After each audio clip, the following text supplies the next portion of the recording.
kabar? Saatnya Anda menyimak berita Semarang bersama saya Frin Mariana. Sejumlah berita menarik akan kami sajikan untuk Anda dan berikut 3 berita utama hari ini. Seorang pemotor di Sragen tewas terlindas truk trailer. Tak hanya langka, harga minyak goreng produksi pemerintah, minyak kita juga naik di kota Semarang. Demi penuhi syarat PPDB, wali murid antri berjam-jam di kantor Dinas Sosial Klaten.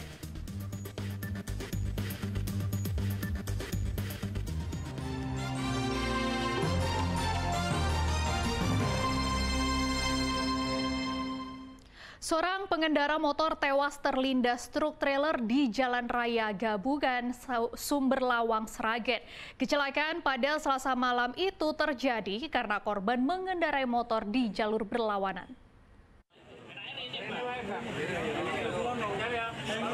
Seorang pengendara sepeda motor tewas akibat terpental masuk kolong truk di Jalan Raya Gabugan, Sumber Lawang, Desa Ketro, Kecamatan Tanon, Sragen. Petugas Satlantas Polres Sragen dan petugas PSC 119 berupaya mengevakuasi jasad korban. Kecelakaan pada Selasa malam ini terjadi karena korban mengendarai motor terlalu ke tengah hingga masuk ke jalur arah berlawanan. Korban tertabrak hingga terpental ke kolong truk. Korban tewas di tempat dengan luka di sekujur tubuh. Setelah sampai TKP untuk kedua kendaraan baik trailer maupun SPM Beat sama-sama ke tengah, akhirnya terjadi benturan dan terjadilah laka lantas. Jasad korban kemudian dibawa ke RSUD Sragen untuk diautopsi. Korban adalah Rudi Arianto, warga Tanon, Sragen. Polisi telah memeriksa pengemudi truk di kantor Satlantas Polres Sragen. Heri Prasetyo melaporkan dari Sragen. Satu orang terluka dalam kecelakaan yang terjadi di Klaten. Pengendara mobil menabrak motor roda 3 dari belakang saat melaju di Jalan Raya Jogja Solo. Petugas Selasa siang meminggirkan mobil dan sepeda motor roda 3 yang bertabrakan di Jalan Raya Jogja Solo, Kecamatan Ceper, Klaten.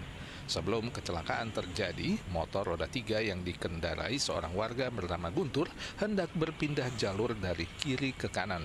Namun tiba-tiba, sebuah mobil yang melaju kencang di jalur kanan menyeruduk sepeda motor dari belakang. Akibat kecelakaan tersebut, pengemudi mobil mengalami luka ringan dan dibawa ke klinik utama rawat inap Ihsan Duto Mulyono, Klaten. Sepeda motor roda 3 berjalan dari Klaten menuju Solo di lajur kiri, sedangkan kendaraan mobil berjalan searah di belakangnya namun di lajur kanan. Setelah kejadian, sepeda motor roda 3 pindah lajur menuju lajur kanan hingga terjadi benturan. Untuk korban, Pak? Untuk korban luka ringan. Usai dievakuasi, seluruh barang bukti kendaraan baik mobil dan motor roda 3 dibawa ke kantor unit Gakum Satlantas Polres Klaten untuk penyelidikan. Krisna Agung melaporkan dari Klaten. Wasit yang jadi korban kerusuhan turnamen Benar Bersatu Cup 2024 Piala Bupati Semarang melaporkan 9 orang ke polisi. Para terduga pelaku yang dilaporkan mulai pemain Liga 1, 2 mantan timnas, dan penonton laga. Kerusuhan saat laga turnamen Benar Bersatu Cup 2024 Piala Bupati Semarang di lapangan Pule, Kabupaten Semarang kini berlanjut ke ranah hukum. 2 wasit yang menjadi korban pemukulan melaporkan peristiwa itu ke Polres Semarang. Korban melaporkan 9 orang yang diduga menjadi pengeroyok saat pertandingan laga sepak bola amatir itu berlangsung, yaitu pemain profesional Liga 1, 2 mantan pemain timnas, serta penonton laga. Hingga kini kedua wasit pertandingan yang menjadi korban masih dirawat di rumah sakit di Kota Salatiga. Sementara masih dalam perawatan. Itu luka bagian mana, Mas? Kalau Mas Hadi di sebelah dada dan tulang rusuk. Kalau Mas Ridwan itu lebih banyak di kepala. Jadi kepalanya ada bekas pul sepatu, di belakang juga, dadanya juga masih sesak, masih pusing dia. Selepas dari sini akan mendampingi korban yang akan diperiksa oleh teman-teman penyidik dari Kabupaten Semarang. Katanya ada mediasi juga sebelumnya. Oh, belum pernah ada dari para pelaku, dari para panitia pun juga tidak berusaha untuk mendatangi korban. Sementara ini belum.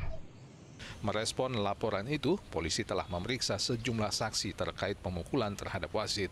Rekaman video saat kejadian juga dikumpulkan sebagai barang bukti. Sampai dengan saat ini masih kita lakukan penyelidikan. Informasi yang beredar di media sosial, kemudian di masyarakat sekitar itu memang ada pemain dari Liga 1 yang ikut bermain di pertandingan tersebut. Tetapi saat ini kami sedang masih dalam proses tahap penyelidikan. Keributan di lapangan hijau itu terjadi saat Putra Bakti FC Patemon, Kabupaten Semarang bertanding menghadapi Arafi FC dari Ampel Boyolali. Keributan dipicu kekecewaan atas keputusan wasit yang memberikan tendangan penalti kepada Arafi FC saat laga berlangsung di babak kedua. Yulianto melaporkan dari Kabupaten Semarang. Gunung Merapi di perbatasan Yogyakarta dan Jawa Tengah kembali semburkan awan panas. Material awan panas meluncur sejauh 1 km ke Kabupaten Magelang. Lava pijar terlihat beberapa kali pada Selasa pagi hingga siang. Jarak luncur awan panas mencapai 1 km mengarah ke barat daya atau ke Kabupaten Magelang. Sejauh ini belum ada laporan hujan abu vulkanik dari sejumlah pemukiman di sekitar Gunung Merapi. Sejak 5 November 2020, Gunung Merapi masuk tanggap darurat bencana dengan siaga level 3. Masyarakat diimbau untuk menjaga jarak aman sejauh paling dekat 7 km dari puncak Gunung Merapi.